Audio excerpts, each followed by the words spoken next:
Following up on a story we brought you last week on a family facing homelessness after their apartment complex decided not to renew their lease in the middle of this coronavirus pandemic. The complex ultimately agreed to let the family stay an extra month after we started asking questions. And tonight, that family is getting more help as a result of our story. Here's Chief Investigative Reporter Eric Ross.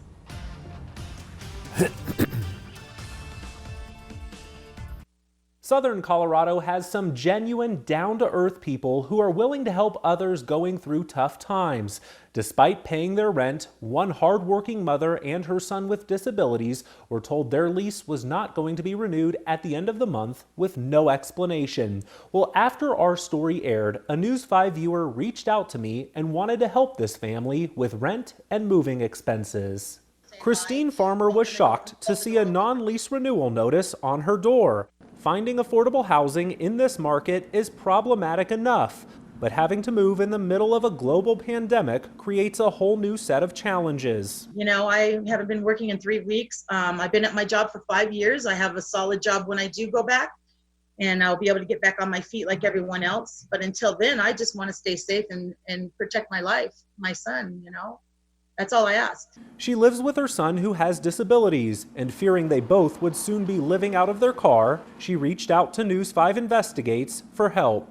I've always watched you guys, and you know, I see your News Investigates, and that it just made me think about that. And I thought, well, you know, let me give it a shot. You know, what do I got to lose? Shortly after we got involved, the complex agreed to allow Christine and her son to stay through the end of May instead of the initial May 1st vacate date they were given. A viewer who requested to remain anonymous also wanted to donate a portion of his stimulus money to help the family out.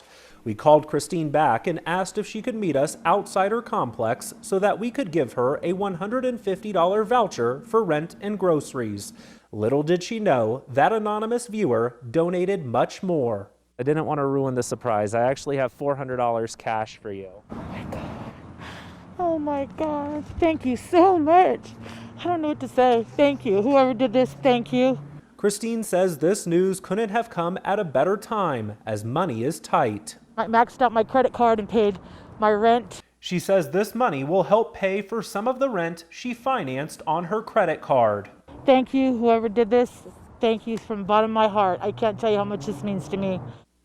And we're also happy to report that Christine and her son have since found a new apartment to move into. So with that said, we consider this case closed. Now we should point out, as we did in our original story, that landlords are under no obligation to renew a tenant's lease when their current one expires, nor do they have to give a reason why. Now we're here to help you, so if you have a problem or issue you'd like to bring to our attention, please send an email anytime to news5investigates@koaa.com. Always watching out for you, I'm Eric Ross, News 5 Investigates.